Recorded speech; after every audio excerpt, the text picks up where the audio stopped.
Hello, today I'm going to be making a New Year's Day card. Continue watching to find out how.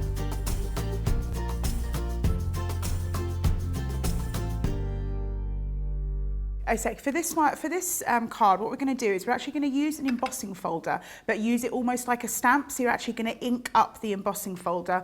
Now, when it comes to embossing folders, you get two sides. One will deboss and one will emboss.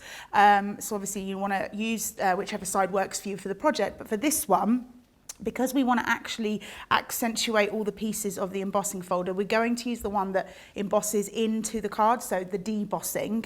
A little tip as well, actually, when you're using embossing folders, what I find is if you put a little label to say top, and you'll know which way you want to be putting it in when you put it into your die cutting machine. Usually you would have the part that's going to emboss, so that would be the top here, so I would just pop a little label there to say top. It just helps when you're rushing and grabbing a piece of paper, you don't want to accidentally put it the wrong way around. So what I'm going to do is I'm going to take our ink and we're going to go onto the embossing folder, and we're literally just going to cover the image as if it were a stamp. I love this technique because what it means is that you've got embossing folders, which are great. You know, you can do your embossing, you can ink up once you've embossed, or whatever you want to do when you've embossed, but it means that what you're getting out of this particular item is you're getting two different styles of things that you can do with it. And, you know, as crafters, we love to be able to use one item for more than one purpose. So I've got my piece of card here, stamping card, and I'm just going to place it inside the embossing folder, making sure that the part that I've inked up is at the top because we want that to go onto our card. So I'm just literally going to pop it in and close my embossing folder, and we're just going to bring over the plates for our die cutting machine. Depending on which machine you use will depend on which plates that you need to use to emboss, but usually you get a little sort of kit inside your die cutting machine that will tell you which plates to use. So we're just going to lay that on top here and pop that there, and we're going to bring our die cutting machine over and we're going to send it through. The reason that you need to change the plates here is because obviously the embossing folder is a bit more thicker than a die cut would be. And so in order to get that pressure, to really be able to get that embossed look, you need to get the pressure to be put through like that. You could just see the pressure going there. So the plates are slightly different sizes. And I'm just going to bring it back.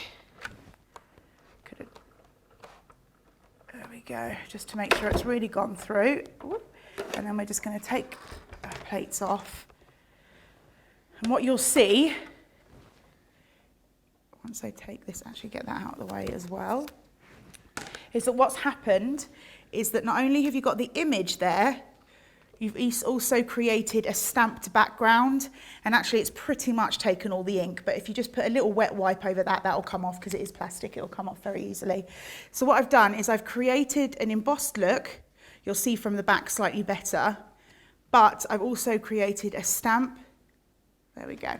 So I'm just going to do some matting and layering here onto my card.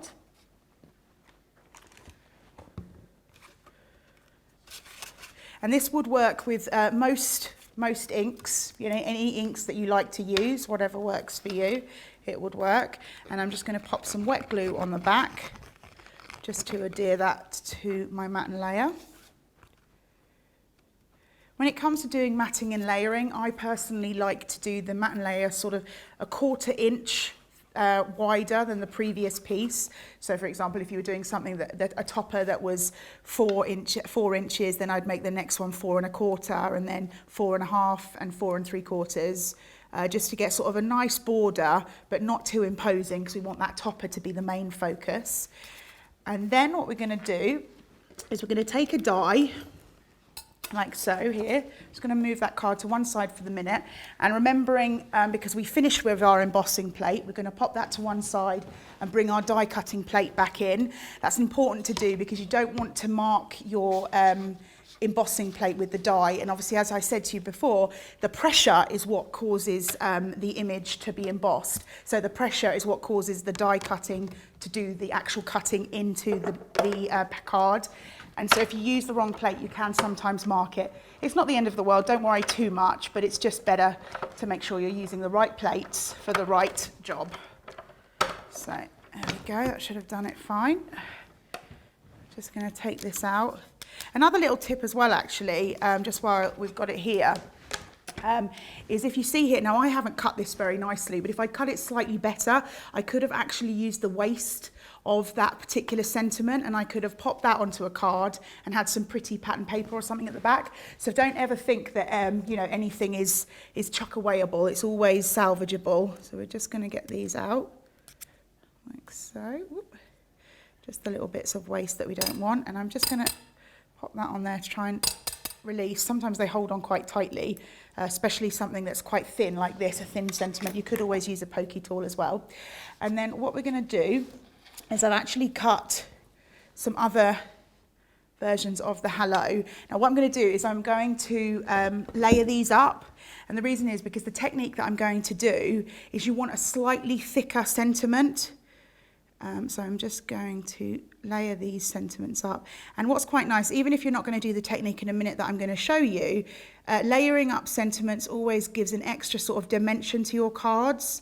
So it's nice to do this anyway, even if you're just literally putting the sentiment on as is. And then I'm just going to line this up as best I can. Ooh, wants to get away from me. There we go. We're just going to pop this on, lining it up perfectly. Don't worry too much about that excess glue. You can just rub that off if you need to. And then just one last one. So we've got 3 layers of the same sentiment, which gives it that slightly thicker, almost sort of MDF style. The more cards you layer up, the thicker it becomes, the sort of harder the sentiment is, which can give a really nice look to your cards. And just line that up again. Like so, making sure to get all the little bits of the sentiment joined together. And then what we're going to do is I'm going to do something slightly different with some embossing ink, just to show you how we can create almost a plasticky look on our sentiments. Now once you know that's completely solid, just take some high-tack tape, and this is going to work as a sort of anchor on your sentiment. So just pop that on there. It doesn't need to be fully on, just enough so that you've got a bit of a handle so you can hold it when you're doing your embossing. And then I've got a little embossing kit here. Now something that I like to do is keep all my embossing things together so that I don't waste any of the embossing powder when I put it out. So for this we need our embossing powder and our embossing ink. Just put that to one side. And what we're going to do is, first of all, we're going to take the embossing ink, and we're actually just going to go all over the sentiment, completely covering the whole sentiment, almost to create a sheen over the top. Now, as I say, you could do this with one layer, but as you can see, it takes quite a lot of that ink on, so having the thicker sentiment is slightly easier. And then I've got a little pot here. I'm just going to hold over the top so I can catch as much of it as possible. And then we are just going to go over our sentiment like that. Just try not to, as much as you can, try not to touch the embossing ink. You don't want to get any fingerprints or anything on there. I'm just going to scoop some of that up like a little spoon. There we go, until it's completely covered and it's got sort of crispy white rather than the blue. So I think I'm happy with that. Let's just tap that away. That's fine. Don't worry that you're going to have embossing powder on that sticky bit. That's okay. It's just going to be thrown away, so it doesn't really matter. And it won't affect what you're doing. So I'm just going to take that out, pop this to one side.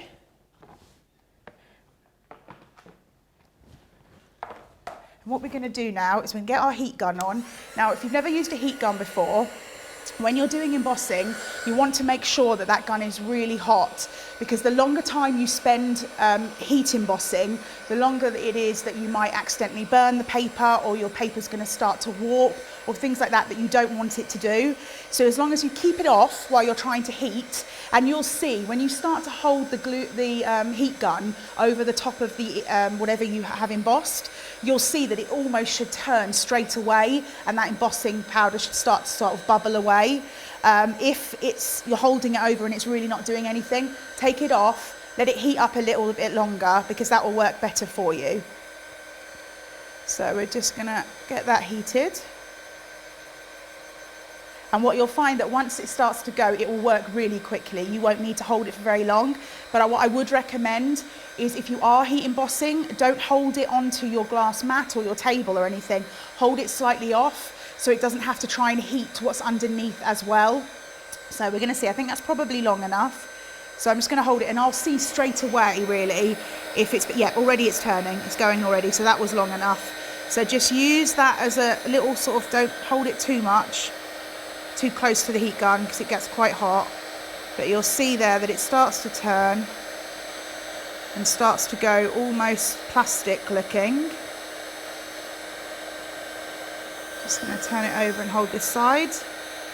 I don't want to get my fingers too close to that heat gun. And there we go. I'm pretty happy with that.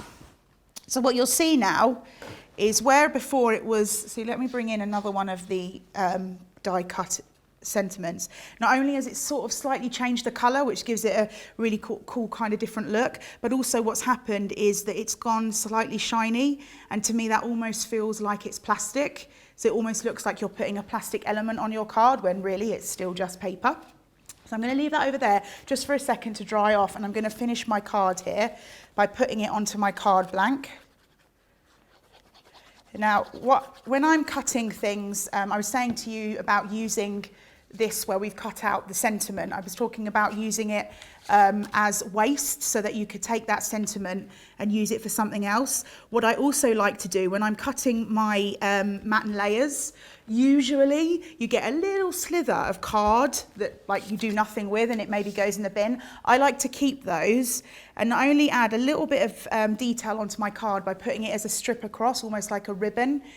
You could also use these for putting stamped sentiments on as well. So don't ever chuck any of that paper away. I'm just going to move that into place so it sits just above the blue layer. And then what I've done here, I've die cut some little letters because it's our New Year's card. So we're doing 2021 because that's next. And I'm just going to pop that on in Roman numerals. So let's just pop that here onto our card, which gives our hello sentiment just a little bit more time to sort of completely dry up. And what I'm going to do is I'm just going to line these up. Don't worry that I've got a little bit of glue, that's okay, that can go away no problem. And I'm just going to snip away our little X here because we only need one. And that's another great thing. When you get dies, think about like the snippability and how you can use them for other things. Like, don't think that just because it has the one on there that you have to use it with the one.